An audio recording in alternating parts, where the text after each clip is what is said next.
Welcome to DVD maths academy पर आपका हार्दिक स्वागत है। जैसा कि आपको पता है हम प्रोबेबिलिटी डिस्कस कर रहे थे। इससे पहले हम एक्सरसाइज 15.9 तक कंप्लीट कर चुके हैं। अगर इससे पहले की वीडियो अगर आपने नहीं देखी है तो आप चैनल की प्लेलिस्ट में जाकर के देख सकते हैं। साथ ही आप पीडीएफ को भी डाउनलोड कर सकते हैं, डिस्क्रिप्शन में लिंक दिया हुआ है। ठीक है, तो इस सीरीज के चलते हम आज पढ़ने जा रहे हैं एक्सरसाइज 15.10, जिसके अंदर हम डिस्कस करेंगे मीन, वेरिएंस और एसडी को। देखिए, मीन, वेरिएंस और एसडी हम पहले भी पढ़ चुके हैं, यानी कि हमने ये पढ़ा था एक्सरसाइज 15.8 के अंदर, लेकिन वहाँ पर पढ़ा था हमने प्रोबेबिलिटी ऑफ डिस्ट्रीब्यूशन के लिए, और यहाँ पर पढ़ रहे हैं बाइनोमियल डिस्ट्रीब्यूशन। अगर क्वेश्चन में आपको बाइनोमियल डिस्ट्रीब्यूशन लिखा हुआ मिले तो आपको ये वाले कंसेप्ट, यानी कि जो आज हम पढ़ने वाले हैं, ये वाला कॉन्सेप्ट यूज करना है। और अगर प्रोबेबिलिटी ऑफ डिस्ट्रीब्यूशन लिखा हुआ है तो जो आपने 15.8 में पढ़ा था वो वाला कंसेप्ट आपको यूज करना है। ठीक है, तो चलिए शुरू करते हैं। मीन क्या होता है हमारा? मीन होता है एनपी। अब देखिए, यहाँ पर आपको क्लियर होना चाहिए कि एन क्या था और पी क्या था। तो एन था हमारा नंबर ऑफ थ्रो, और पी क्या चीज़ थी भाई? इवेंट के सक्सेस की प्रोबेबिलिटी। मतलब जिस भी इवेंट के लिए बोला गया क्वेश्चन के अंदर, उसके सक्सेस की प्रोबेबिलिटी क्या थी? पी थी। सेम वेरिएंस जो होता है, मीन तो क्या हो गया? एनपी, और वेरिएंस जो होता है हमारा वो क्या होता है? एनपीक्यू। तो यहाँ पर एन भी सेम वही रहेगा, नंबर ऑफ थ्रो या नंबर ऑफ ड्रा। क्वेश्चन पे डिपेंड करता है कि थ्रो किया गया है चीज़ को, यानी कि क्वाइन और डाई है तो थ्रो की जाएगी, कार्ड्स वगैरह या बॉल्स वगैरह है तो ड्रा की जाएगी। और पी क्या होगी? इवेंट के सक्सेस की प्रोबेबिलिटी, और क्यू क्या होगी? उसके फेलियर की प्रोबेबिलिटी। तो दोनों का जो सम होता है वो 1 होता है। आपको पता है किसी भी इवेंट की टोटल प्रोबेबिलिटी कितनी होती है? 1। यानी कि अगर आपको पी की वैल्यू गिवन हो और क्यू निकालना हो तो भी आप 1 में से माइनस कर देंगे, और क्यू की वैल्यू गिवन हो, पी निकालना हो तो भी आप 1 में से माइनस कर देंगे। ठीक है, उसके बाद जो एस डी होता है हमारा, एस डी क्या होता है भाई? Square root of variance. अब देखिए, इसको थोड़ा आप चेंज भी कर सकते हैं, क्योंकि आपको पता है वेरिएंस क्या होता है? N p q. तो इसकी जगह आप रिप्लेस करेंगे एन पी क्यू, तो एक नया फॉर्मूला भी बन जाएगा। तो दोनों में से कोई भी एक बात याद रख सकते हैं आप। ठीक है, चलिए एक्सरसाइज शुरू करते हैं। हम जो बुक पढ़ रहे हैं वो है एलिमेंट्स ऑफ मैथमेटिक्स। ठीक है, तो बुक साथ में लेके बैठेंगे, क्वेश्चन आपके सामने होंगे तो और अच्छा समझ में आएगा। तो देखिए, क्वेश्चन नंबर फर्स्ट में आपको क्या गिवन है? मीन गिवन है। ठीक है भाई, मीन ऑफ बाइनोमियल डिस्ट्रीब्यूशन कितना गिवन है? 9। अब आप समझ गए होंगे कि मीन जो था वो हमारा क्या होता था? एनपी। यानी कि ये जो 9 वैल्यू गिवन है, ये किसकी गिवन है? एनपी की वैल्यू गिवन है, इसलिए हमने यहाँ पर लिख दिया है एनपी इक्वल्स टू कितना गिवन है आपको? 9। ठीक है, साथ ही आपको एसडी भी गिवन है। एसडी आपको कितना गिवन है? 3/2। अब देखिए, एसडी क्या होता है? एसडी आपका होता है स्क्वायर रूट ऑफ एनपी। यानी कि मैं लिख सकता हूँ एसडी आपका क्या होता है? स्क्वायर रूट ऑफ एनपी, जो कि कितना गिवन है? 3/2। भाई ये आपका एसडी का फॉर्मूला है और ये एसडी की गिवन वैल्यू है क्वेश्चन के अंदर, तो दोनों ही एसडी है, तो दोनों को इक्विवेलेंट रख सकते हैं। मतलब किसी भी चीज़ को, कोई भी चीज़ आपको गिवन है तो उसको आप उसी की वैल्यू जो गिवन है उसको उसके फॉर्मूले के इक्वल रख सकते हैं। अब इसमें हम करेंगे स्क्वेयरिंग बोथ साइड, तो इधर तो स्क्वेयर से स्क्वेयर रूट कैंसिल हो जाएगा, एनपी क्यू बचेगा, और 3 का स्क्वेयर क्या होता है? 9, 2 का स्क्वेयर क्या हो जाएगा? 4। अब ये हमारी इक्वेशन बन गई सेकंड। यहाँ पर इक्वेशन फर्स्ट है, ये इक्वेशन सेकंड है। दोनों को हम सोल्व करेंगे। आपने 10th क्लास के अंदर 3rd चैप्टर में पढ़ा होगा pair of linear equation in 2 variable. वहाँ पर हमने 3 कॉन्सेप्ट पढ़े थे पेयर ऑफ लीनियर इक्वेशन को सोल्व करने के। ठीक है, जिसमें एक सब्स्टिट्यूशन मेथड था, उसको हम यहाँ पर यूज करेंगे, क्योंकि हमें यहाँ पर एनपी की वैल्यू कितनी गिवन है? 9। तो इसमें एनपी की वैल्यू को हम कितना पुट कर देंगे? 9 पुट कर देंगे। तो देखिए, इक्वेशन फर्स्ट और सेकंड को यहाँ पर डिवाइड करके भी सोल्व कर सकते हो। ठीक है, एक ही बात है, सब्स्टिट्यूशन भी लगा सकते हैं। एनपी की जगह आप 9 पुट करके भी क्यू की वैल्यू निकाल सकते हो। इसने यहाँ पर क्या किया है? डिवाइड किया है। तो देखिए, इक्वेशन फर्स्ट को जब सेकंड से हम डिवाइड करेंगे तो आप देख सकते हैं कि एनपी एनपी क्या हो जाएगा? कैंसिल, और यहाँ पर बचेगा क्यू। तो क्या बचा? 1/q बचा भाई। और इधर था हमारा 9, एनपी की वैल्यू क्या थी? 9। इक्वेशन फर्स्ट में था 9 और इक्वेशन सेकंड में था 9/4। तो यहाँ पर हो जाएगा 9/9/4। अब इसका रेसिप्रोकल होगा तो क्या हो जाएगा भाई? 9 इंटू 4/9 नहीं हो जाएगा, तो 9 से 9 क्या हो जाएगा? कैंसिल। तो क्या बचेगा? रिजल्ट 4 बचेगा। यानी कि 1/q जो है वो आपके पास कितना आ चुका है? 1/q क्या आ चुका है भाई? 4 आ चुका है। ठीक है, तो इसका जब हम रेसिप्रोकल करेंगे, इस 4 के अपॉन में आप 1 लेट कर लें, क्योंकि हमें तो q की वैल्यू चाहिए, जबकि ये किसकी वैल्यू है? 1/q की वैल्यू है। तो इसका रेसिप्रोकल करेंगे तो q इक्वल्स टू क्या हो जाएगा? 1/4 हो जाएगा। अब ये q की वैल्यू आप क्या करेंगे? q की वैल्यू से आप p की वैल्यू निकाल सकते हैं, क्योंकि p प्लस q जो होता है वो कितना होता है? 1। जैसा कि वीडियो की स्टार्टिंग में मैं आपको बता चुका हूँ क्यू की वैल्यू आपके पास आ गई है तो पी की निकालना बहुत ही आसान है। आप 1 में से क्यू की वैल्यू को क्या कर देंगे माइनस। ऐसे ही उल्टा भी होता, अगर पी की वैल्यू आपको गिवन होती और क्यू की वैल्यू आपको निकालनी होती तो भी आप 1 में से माइनस करते। तो देखिए 1 में से हम 1/4 को माइनस करेंगे तो पी का जो रिजल्ट है वो 3/4 हो जाएगा। अब ये p की जो वैल्यू है इसको उठा करके फर्स्ट या सेकंड दोनों में से किसी भी एक इक्वेशन में आप पुट कर दे, क्योंकि हमें n और कैलकुलेट करना है। तो फर्स्ट में रखेंगे तो ज़्यादा इजी रहेगा, क्योंकि फर्स्ट इक्वेशन में हमारे पास क्या था, केवल देखिए np था। ठीक है, तो इसमें p की वैल्यू पुट करेंगे, n इजिली कैलकुलेट कर सकते हैं। अगर आप सेकंड में रखते हैं तो आपको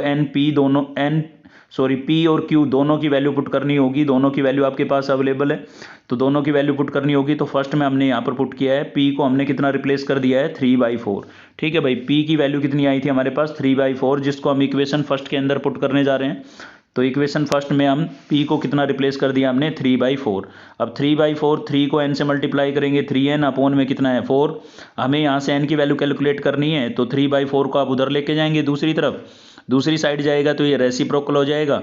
9 यहाँ पर पहले से ही था और ये क्या हो जाएगा आपका 4/3। तो 3 बन जा 3, 3 3 जा 9, ये कैंसिल हो जाएगा और 3 4 जा 12, यानी कि n की वैल्यू जो है वो आपके पास कितनी आ गई है 12 आ गई है। अब आपको याद होगा कि प्रोबेबिलिटी ऑफ डिस्ट्रीब्यूशन नहीं, यहाँ पर बाइनोमियल डिस्ट्रीब्यूशन आएगा। क्या आएगा, बाइनोमियल डिस्ट्रीब्यूशन। क्वेश्चन में बोला गया होगा कि बाइनोमियल डिस्ट्रीब्यूशन आपको बनाना है और बाइनोमियल डिस्ट्रीब्यूशन का रिजल्ट क्या था हमारा भाई, NCR p⁻r q⁻n-r।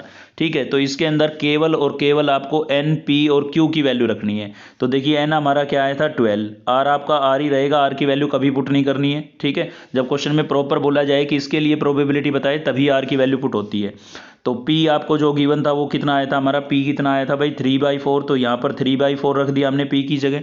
साथ ही q की वैल्यू कितनी आई थी 1/4 और n की वैल्यू कितनी थी 12। तो इस फॉर्मूले के अंदर n, p और q तीनों की वैल्यू आप पुट कर देंगे, क्योंकि हमें केवल बाइनोमियल डिस्ट्रीब्यूशन बनाना था, सोल्व नहीं करना था। ठीक है, साथ ही मैंने आपको पिछली वीडियो में भी बताया था ये कि r की जो वैल्यू है वो कहाँ से कहाँ तक लाई करेगी, 0 से लेकर के n तक लाई करेगी। n मतलब नंबर ऑफ थ्रो, यानी कि यहाँ पर जो है n की वैल्यू कितनी है 12 है, तो r की जो वैल्यू है वो 0 से लेकर के कहाँ तक होगी 12 तक होगी। लास्ट में आप ये चीज़ डिफाइन कर देंगे, जो कि आपका क्या होगा, फर्स्ट क्वेश्चन का आंसर होगा। ठीक है, चलिए बढ़ते हैं नेक्स्ट क्वेश्चन पर। नेक्स्ट है हमारा क्वेश्चन नंबर सेकंड, और क्वेश्चन नंबर सेकंड भी कुछ इसी टाइप का है। मीन आपको गिवन है 20, तो देखिए मीन का फॉर्मूला क्या था NP, यानी कि NP equals to 20, equation first हो गई।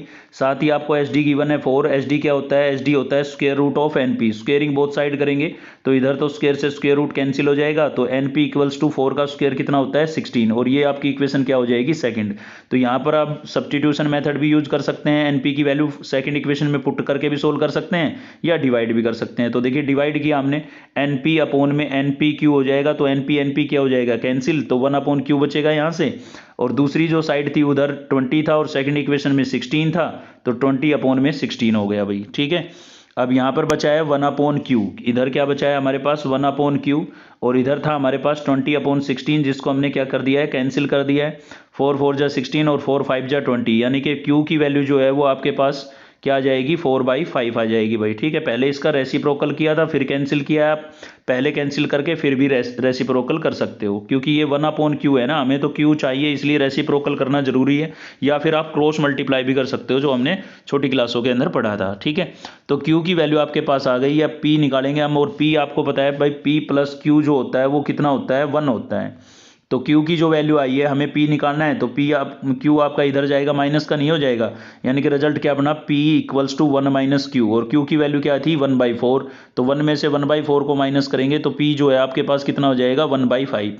तो आपके पास p और q की वैल्यू आ चुकी है, अब हमें n और कैलकुलेट करना है। तो हम क्या करेंगे, इक्वेशन फर्स्ट के अंदर p की वैल्यू पुट कर देंगे भाई। तो देखिए पुट कर दिया है p equals to 1/5 in equation first, तो ये p की वैल्यू हमने कहाँ रख दी है इक्वेशन फर्स्ट में। अब 5 यहाँ पर डिवाइड हो रहा है, दूसरी तरफ जाएगा मल्टीप्लाई होगा, तो 20 × 5 क्या हो जाएगा 100 हो जाएगा। ठीक है, तो n की वैल्यू आपके पास क्या आ गई 100 आ गई है। NP की तीनों की वैल्यू आ चुकी है। बाइनोमियल डिस्ट्रीब्यूशन का जो रिजल्ट था उसके अंदर आप पुट कर देंगे। ठीक है, तो बाइनोमियल डिस्ट्रीब्यूशन का जो रिजल्ट था उसके अंदर जब आप पुट करेंगे तो क्या होगा हमारे पास, n कितना था भाई, n था आपका 20, CRP, p कितना था हमारे पास, p हमारे पास आया था 1/5। ठीक है, रेज टू पावर r, और q कितना आया था 4/5 रेज टू पावर n कितना था भाई 100, और माइनस में क्या हो जाएगा 5। सॉरी यहाँ पर n कितना था 100 था, वो पिछले क्वेश्चन में था 20। तो ये आपके पास क्या बन गया बाइनोमियल डिस्ट्रीब्यूशन। साथ में ही r की वैल्यू को भी आप डिफाइन कर देंगे, तो r की वैल्यू 0 1 2 और अप टू कहाँ तक होगी 100 तक होगी। जैसा कि मैंने बोला था कि r की जो वैल्यू है वो 0 से लेकर के कहाँ तक होती है n तक होती है। तो ये आपका क्या हो जाएगा यहाँ पर आंसर हो जाएगा। ठीक है, चलिए बढ़ते हैं नेक्स्ट क्वेश्चन पर। नेक्स्ट क्वेश्चन है हमारा क्वेश्चन नंबर 3। तो यहाँ पर देखिए बोला गया है कि नंबर ऑफ थ्रो कितने हुए हैं 3 हुए हैं। यहाँ पर किस चीज़ को थ्रो किया गया है भाई, डाई को थ्रो किया गया है। तो डाई के जो थ्रो हुए हैं वो कितने हुए हैं 3 हुए हैं।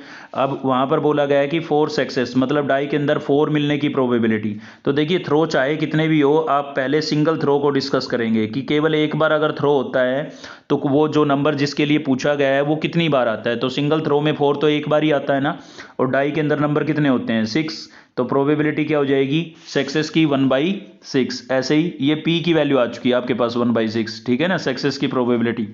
अब नॉट सक्सेस की यानी कि Q की वैल्यू के लिए इसी को आप 1 में से क्या कर देंगे माइनस, 1/6 को 1 में से माइनस करेंगे तो क्या आ जाएगा 5/6 आ जाएगा। ठीक है, तो Q की वैल्यू कितनी आ गई भाई 5/6। अब आपसे पूछा गया है मीन। तो देखिए मीन ऑफ बाइनोमियल डिस्ट्रीब्यूशन क्या होता है NP। n की वैल्यू हो गई 3, p की वैल्यू कितनी हो गई 1/6, कैंसिल करेंगे कितना आ जाएगा 1/2, जो कि आपका क्या होगा आंसर होगा मीन का। अब साथ में इसने वेरिएंस भी पूछा है। तो वेरिएंस क्या होता है, वेरिएंस होता है NPQ। वेरिएंस क्या होता है भाई NPQ। तो n आपका आया था 3, p जो है वो आपका आया था 1/6 और q क्या आया था भाई 5/6। तो इसको कैंसिल कर ले, 3 1 जा 3, 3 2 जा 6, तो ऊपर बचा हमारे पास 5 और अपॉन में 2 × 6 कितना हो जाएगा 12। तो जो वेरिएंस है आपके पास क्या हो जाएगा 5/12। ठीक है, साथ ही यहाँ पर अगर SD भी आपसे पूछा जाए तो भी आप निकाल सकते हैं। देखिए SD क्या होता है, SD होता है स्क्वायर रूट ऑफ वेरिएंस, और वेरिएंस कितना आया है 5/12। इसको आप डिवाइड करके डेसिमल में चेंज कर लें और फिर इसका क्या निकाल दें स्क्वायर रूट। ठीक है, स्क्वायर रूट निकालना आपको आता होगा, छोटी क्लासों में पढ़ा था। फिर भी दिक्कत हो कमेंट करके बताना, एक वीडियो इस पर भी बना देंगे हम। तो नेक्स्ट है हमारा क्वेश्चन नंबर 4। और क्वेश्चन नंबर 4 में क्या बोला गया है, प्रोबेबिलिटी ऑफ डिफेक्टिव बोल्ट। भाई जो प्रोबेबिलिटी है किसकी, डिफेक्टिव बोल्ट की, वो आपको गिवन है 0.1। अगर बुक आपके पास है तो आप पढ़ पा रहे होंगे, बिल्कुल आपको गिवन होगा 0.1। तो डिफेक्टिव बोल्ट की प्रोबेबिलिटी कितनी गिवन है 0.1, यानी कि p की वैल्यू आपको गिवन हो गई है। तो इसका डेसिमल पॉइंट हटाएंगे तो 1/10 आपके पास रिजल्ट होगा। अब नॉट डिफेक्टिव यानी कि ये सक्सेस की है और ये नॉट सक्सेस की, यानी कि q की वैल्यू है। तो उसके लिए हम p की वैल्यू को 1 में से क्या कर देंगे माइनस। तो 1/10 को 1 में से माइनस करेंगे तो रिजल्ट क्या रहेगा 9/6 रहेगा भाई। तो p भी आपके पास आ चुका है और q भी आपके पास आ चुका है। अब n की वैल्यू चाहिए हमें। n की वैल्यू के लिए आपको पता होगा कि क्वेश्चन में आपको गिवन है कि यहाँ पर कितने बोल्ट्स बने हैं 500 बोल्ट्स बने हैं। तो ये आपकी क्या होगी n की वैल्यू होगी। अब आपको मीन कैलकुलेट करना है। तो मीन क्या होता है NP होता है। n आपका कितना है 500 और p कितना है 1/10। तो आप जब कैंसिल करेंगे तो एक एक जीरो कैंसिल हो जाएगी, तो रिजल्ट आपके पास कितना बचेगा 50, जो कि क्या होगा मीन होगा। यानी कि इस क्वेश्चन का एक आंसर आ गया है आपके पास। अब आपको निकालना है स्टैंडर्ड डेविएशन यानी कि SD। अब SD जो होता है वो स्क्वायर रूट ऑफ वेरिएंस होता है। या तो आप वेरिएंस निकाल करके स्क्वायर रूट कर दें, या फिर डायरेक्ट क्या करें फॉर्मूला वेरिएंस का इसी के अंदर पुट कर दें। तो वेरिएंस क्या होता था NPQ, और इस पर स्क्वायर रूट लग गया है तो एक इसका रिजल्ट बन गया SD का बन गया है भाई। ठीक है, तो n आपका कितना था 500, p आपको गिवन था 1/2, q आपको गिवन था 9/10। एक एक जीरो कैंसिल हो गई, 5 9 जा कितना हो गया 45, और 45 का क्या निकाल दें आप स्क्वायर रूट। तो स्क्वायर रूट निकालेंगे तो आपके पास रिजल्ट रहेगा 6.71। ठीक है, स्क्वायर रूट तो निकालना आता होगा आपको। चलिए आगे बढ़ते हैं। क्वेश्चन नंबर 5 है हमारा। क्वेश्चन नंबर 5 के अंदर क्या बोल रहे हैं, the probability of hitting a target. यानी कि कोई भी मार्क्समैन है या निशानेबाज है जैसे, तो वो टारगेट पर निशाना लगा पाता है, उसकी प्रोबेबिलिटी आपको गिवन है 1/4। यानी कि प्रोबेबिलिटी ऑफ सक्सेस p की वैल्यू गिवन है आपको ये, और नॉट सक्सेस की क्या होगी, तो इसी को 1 में से क्या कर देंगे हम माइनस। अब 1/4 को 1 में से माइनस करेंगे तो रिजल्ट क्या रहेगा 3/4। तो q की वैल्यू क्या हो गई 3/4। अब क्वेश्चन में बोला गया है कि उसने कितने टाइम्स ट्राई किया 64 टाइम्स ट्राई किया। तो ये क्या हो गई आपकी n की वैल्यू हो गई। अब मीन क्या होता है भाई, मीन होता है NP। n आपको गिवन है 64, p आपको गिवन है 1/4। कैंसिल करेंगे 4 16 4 जा पर कैंसिल हो जाएगा ये, तो रिजल्ट जो है मीन जो है वो आपके पास कितना आ जाएगा 16 आ जाएगा भाई। साथ ही आपको निकालना है वेरिएंस, और वेरिएंस क्या होता है, वेरिएंस होता है NPQ। तो n आपको गिवन है 64, p आपको गिवन है 1/4 और q आपको गिवन है 3/4। इसको कैंसिल कर लें, 4 से ये 16 पर कैंसिल हो जाएगा, अगेन 4 से ये 4 पर कैंसिल हो जाएगा, तो 4 3 जा 12 आपका क्या हो जाएगा रिजल्ट हो जाएगा यहाँ पर। ठीक है, चलिए आगे बढ़ रहे हैं। नेक्स्ट है हमारा क्वेश्चन नंबर 6, और क्वेश्चन नंबर 6 में क्या बोला गया है? क्वेश्चन नंबर 6 में बोला गया है कि जो मीन है ना वो वेरिएंस से क्या है, ग्रेटर है। ये क्वेश्चन में गिवन है कि मीन जो है वो वेरिएंस से क्या है, ग्रेटर। अब आपको पता है मीन जो होता है वो क्या होता है, एनपी। ठीक है, किसी की भी वैल्यू यहाँ पर गिवन नहीं है। मीन जो है वो आपका क्या है भाई, क्या होता है, एनपी, और वेरिएंस क्या होता है, एनपीक्यू। तो क्वेश्चन में बोला गया है कि जो मीन है ना वो ग्रेटर है किससे, वेरिएंस से। अब मीन क्या होता है, एनपी, और वेरिएंस क्या होता है, एनपी क्यू। तो आप देख सकते हैं एनपी से एनपी कैंसिल हो जाएगा, यानी कि इधर 1 बचता है हमारे पास और इधर क्या बचेगा, क्यू। तो जो क्यू की वैल्यू है वो क्या होगी, लेस देन 1 होगी। और यही हमें क्या करना था, प्रूव कि किसी भी इवेंट के नोट सक्सेस की या सक्सेस की जो प्रोबेबिलिटी होती है वो हमेशा लेस देन 1 होती है, क्योंकि आपको पता है टोटल प्रोबेबिलिटी 1 होती है। प्रोबेबिलिटी जो होती है हमारी वो 0 से 1 के बीच लाई करती है। अगर कोई श्योर इवेंट है, बिल्कुल होना ही होना है, तो उसकी प्रोबेबिलिटी होती है 1, यानी कि मैक्सिमम प्रोबेबिलिटी क्या होती है, 1। और जो कोई श्योर नहीं है कि ये होगा, या बिल्कुल मतलब उसके चांस ही नहीं है कि ये इवेंट होगा, ये काम होगा, तो उसकी प्रोबेबिलिटी क्या होती है, 0। तो मिनिमम होती है 0 और मैक्सिमम होती है 1। बाकी सभी प्रोबेबिलिटियाँ इनके बीच में लाई करती है, 0 से 1 के बीच में लाई करती है।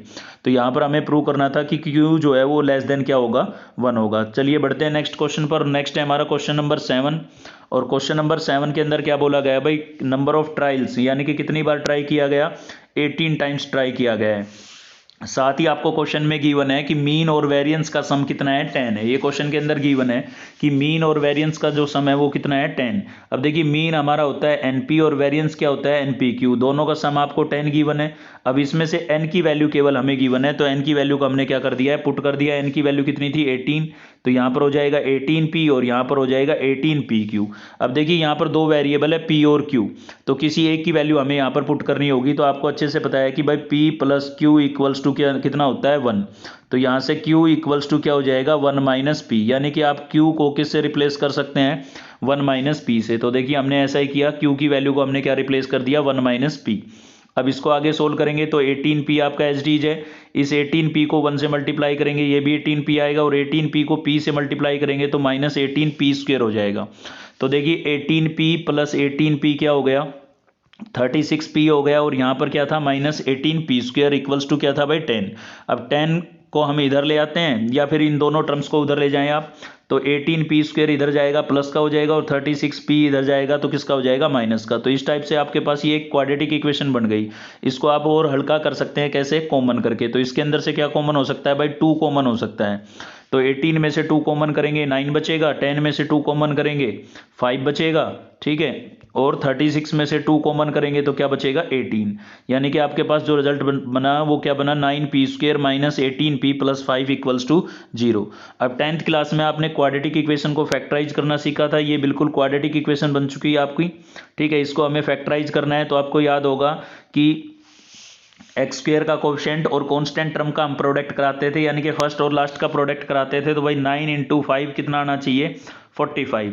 तो प्रोडक्ट तो 45 आना चाहिए और सम कितना आना चाहिए, 18। तो आपको ऐसे दो फैक्टर करने हैं जिनको मल्टीप्लाई करें तो 15 आए, और ऐड या सब्ट्रैक्ट करें तो कितना आए, 18 आए। तो यहाँ पर फैक्टर हो जाएंगे आपके 15 और 3।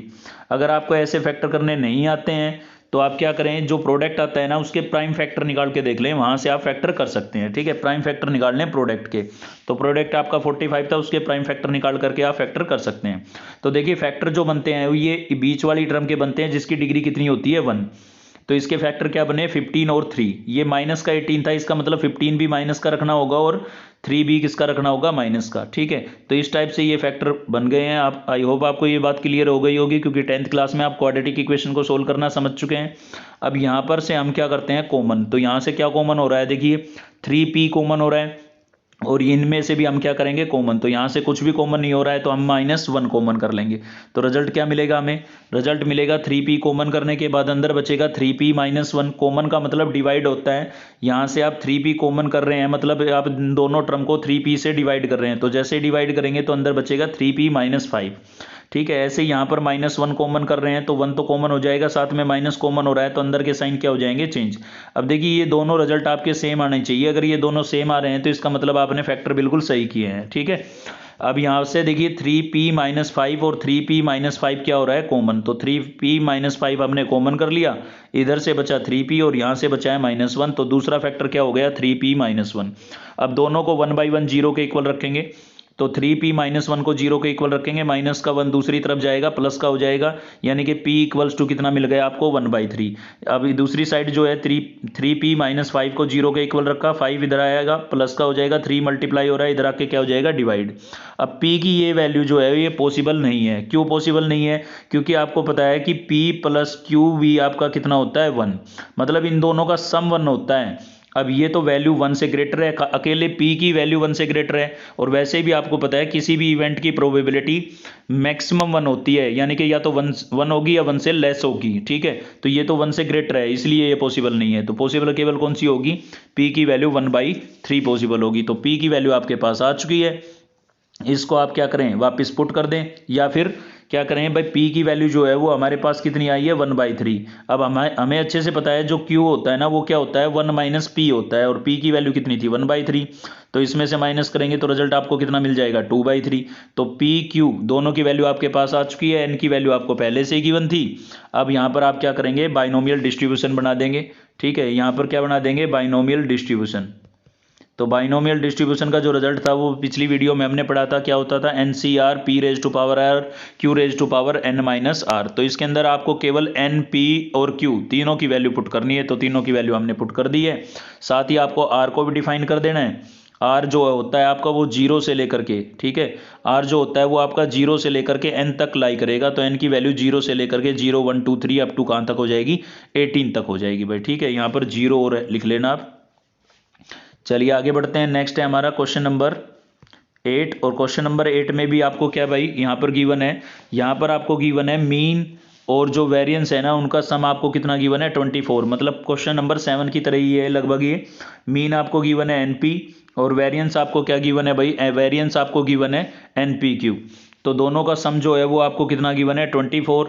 अब यहाँ से NP क्या हो रहा था कॉमन, तो हमने NP को क्या कर लिया है कॉमन कर लिया है। क्योंकि देखिए यहाँ पर ना तो N गिवन है, ना P गिवन है, ना Q गिवन है, तो थोड़ा सा यहाँ पर चेंज होने वाला है पिछले क्वेश्चन से।